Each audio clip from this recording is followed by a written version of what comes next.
Okay, we okay, we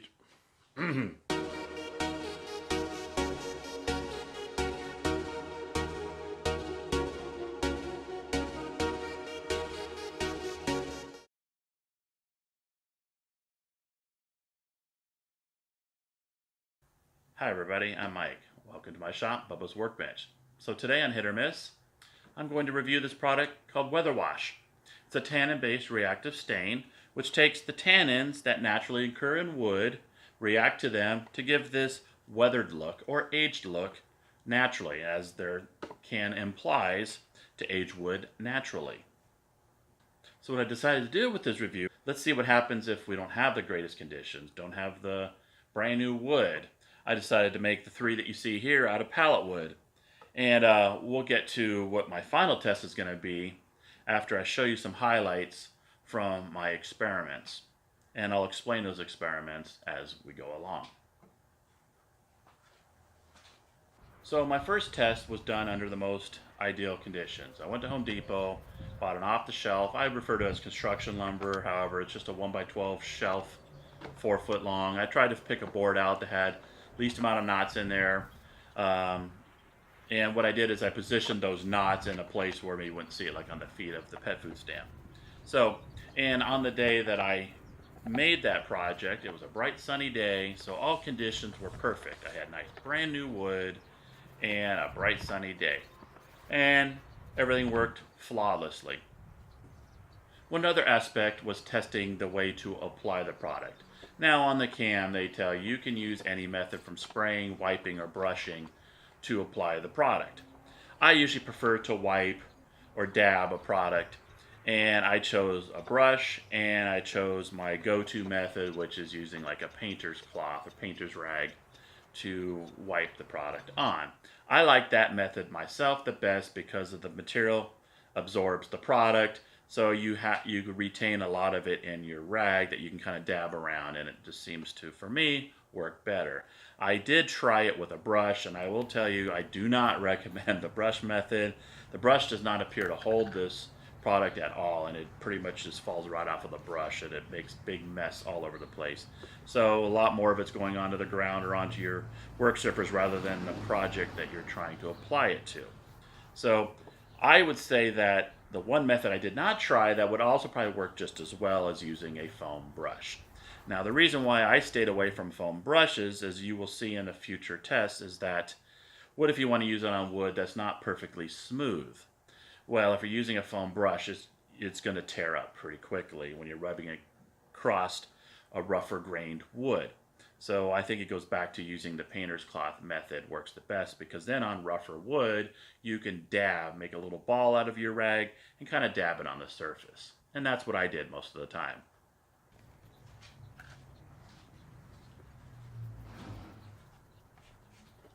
Now on the second test I wanted to do is the lighting conditions. I assume that this required sunlight or UV in order to stain the wood or get the desired effect that you're trying to achieve. So what I did is it was kind of by accident that I started that idea of testing, because I lost all the footage when I built the very first one under perfect sunny conditions. So I attempted to refilm. Well, it was an overcast day. The sun was coming in and out, and I was trying to time it just right where I could do my staining in the bright sunlight. Well, it didn't work, so it ended up being an overcast, cloudy, hazy day. And I went ahead and applied the product anyways to see how that works. I decided to do an extra little experiment with Weather Wash and see if just using indoor lights, I have a bunch of clip-on lights that you can't see, some pretty bright bulbs, and let's see if that's sufficient light to give the same effect as if putting it out in the direct sunlight.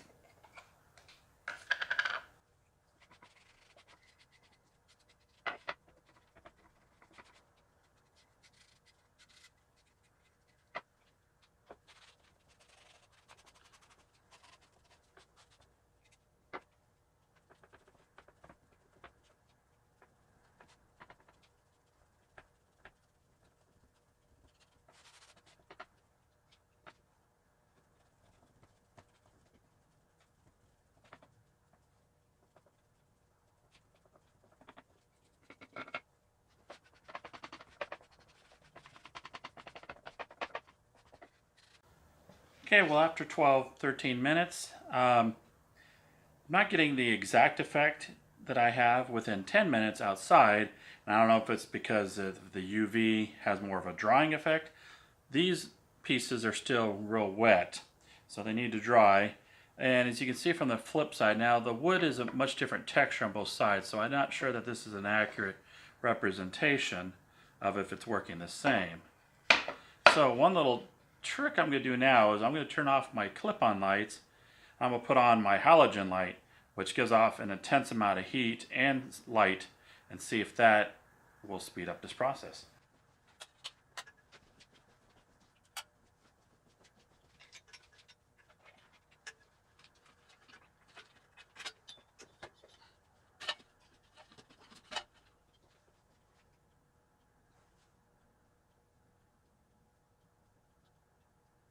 Okay, so I think we've waited long enough for this test, and a few of the boards have a couple little wet spots still. But from what I can tell, the indoor lighting worked just as well as the outdoor lighting. You can take this board right here. Here's indoor. There's the sunlight. It's really hard to tell the difference. Now some of these there's a bit of a texture, so it's not as effective. It doesn't look like it's the same. Since this side's rough and then you go to smooth, you do get a different effect based on the texture of the wood. That's something I've also learned from doing this, and that's a good tip for when you're using their product on the wood. Depending on how much you prep, the wood can also enhance the look. See, these are very rough, and it does appear to be darker, versus this side smooth and it's lighter. So that's great news, since that means if you don't have sunlight, you can still work on this project indoors with the appropriate lighting to create the same effect as sunlight. When it's outdoors, this product, being that it's water-based, it dries very quickly. As the can even states, within an hour you should be able to apply your finish, your sealer. So when it was indoors with those lights, the wood wasn't drying very fast. And so that way I've tested bright light, a hazy light, and then indoors with very little light at all other than the artificial lights of using light bulbs. And that worked actually well in all situations. So that right there, for me, was one of the best tests to do, since you're not required to have sunlight. Now, the only thing I didn't try is going and buying a UV bulb to see what that would do. That could be for a later test, but I think for the most part, the lighting I tested could satisfy anybody's needs, regardless if you're indoors in a basement or outside. You can get the same exact effect. Now, it's not exactly the third test. Maybe we'll call it 2.5, test 2.5. One thing I did try was I wanted to see if you can compound the darkness you achieve when you apply this finish by putting a second coat after the first one had dried. And that one failed. It did it. It appears that once you put the finish on, it's set. It's as dark as it's going to get. And it indicates that on the can, since with pine you're meant to get a more silvery finish, and that is a result of woods that have a low tannin. And I guess pines, I would have actually assumed pines would have a higher tannin, but no. They have a low tannin, so your best you can expect to get is a silvery ash sort of look to them. And that's okay. You just have to keep that in mind when you're using their product, that the tannin content of the wood is going to determine the final look of the wood. And you go to the website and they have a whole chart that shows what will look like what. And unfortunately, it seems like pine, you're very limited in how it's going to look. You have pretty much one choice. Other species of woods, you have a wider range. And then they even have, I guess it's like a type of an oil. And one of them will make the wood lighter. Another one might make it look darker. But with pine, you're limited. You get the pine, and then you get a varnish, depending on the sheen that you want to protect it. So now we're at test number 3. And what I want to do with that test is, what if you don't want to use brand new wood that you bought from Home Depot? What if, like in my case, you've got a mountain of pallet wood, and you want rustic design with rustic wood? So you grab yourself some pallet wood that's just all banged up, dinged up, scratched up, been through the ringer, and let's put the weather wash on that. So that's what we see here. Let me move these out of the way. And that's what I've done with these. I've made 3 pet food stands out of pallet wood. And I wanted to see how it would react. Now this pallet wood was clean. This isn't pallet wood that was already weathered. So I cleaned the wood to the best of my ability without completely sanding it smooth. Now some of these I did go over and sand a little bit out of necessity. And so then I applied the finish to that. Now this is where I got very mixed results. And it also proves where your choice of wood is critical. So like when I was at Home Depot, I was getting wood that was clean and knot free. And that's what you want to look for as well, since knots do not do very well with this product, and sap especially. Now I'm not sure if you can see it in this right here. Let me bring the camera over and I'll do an overhead in just a second here. But you've got this, like, I call it like a freckling effect. So here's that example up close of the freckling caused by the sap leaking out of the wood. This one's not as bad. It has other kind of issues going on in it. And then this one came out pretty much the best of the bunch. Nice and even for the most part. The center's got a little unevenness, but this is how you can expect it to look. More like this darkness right here. On good clean wood, it should be dark like this. And you can see this is a lot more silvery. And according to the product, this kind of explains itself, since each one of these sets of wood, pallet wood, the tannin content must have been different. So this one, because it's so silvery, must have had the lowest amount of tannin in the wood. And that's why it came out so light and silvery gray versus darker like this wood. Now this freckling effect is caused by sap that is leaked out of the wood. Let me give you an example outside on my house where a deck was repaired and the wood that was used, a lot of sap started leaking out, and you'll see exactly what this freckled look is caused by.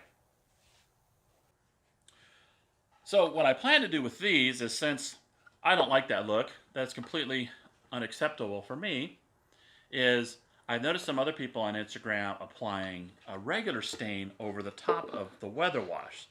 So that's my plan right now, is I'm going to take this board and the one in the middle, and I have two different stains I'm going to use. And let's see how it reacts over the top of weather wash. So we'll do our final test together. So for this first one, I'm going to use the Dark Walnut by Minwax.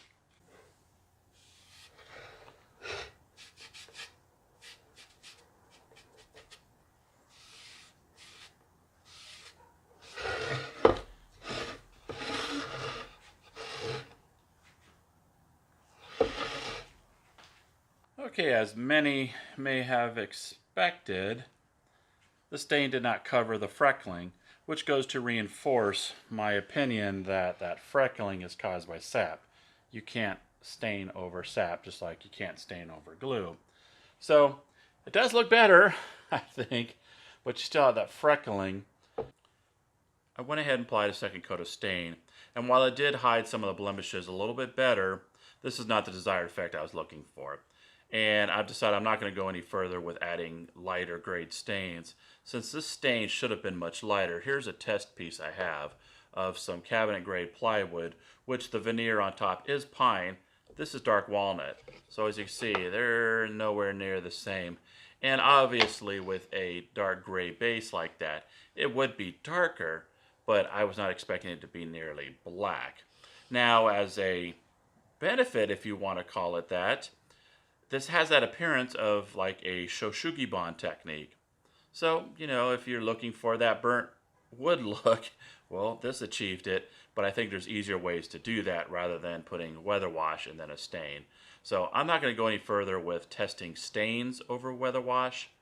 What I am going to do, though, is I'm going to go ahead and switch to my go-to, and that's putting oil. Now, the oil will definitely not get as dark as this, we hope. So let's find out. Okay, for the oil, I'm going to use the Watco teak oil, which is one of my favorites. I like using the teak oil specifically on projects where I want to get more of the yellowed look or amber. And a lot of my pallet wood projects, I've found that this oil does very well.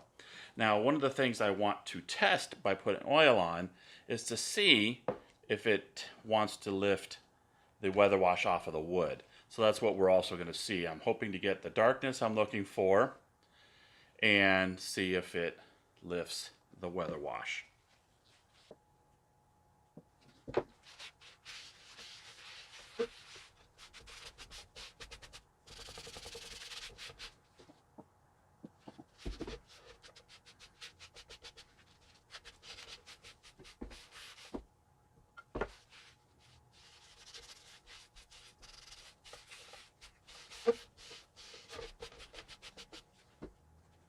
Okay, so the oil's been applied.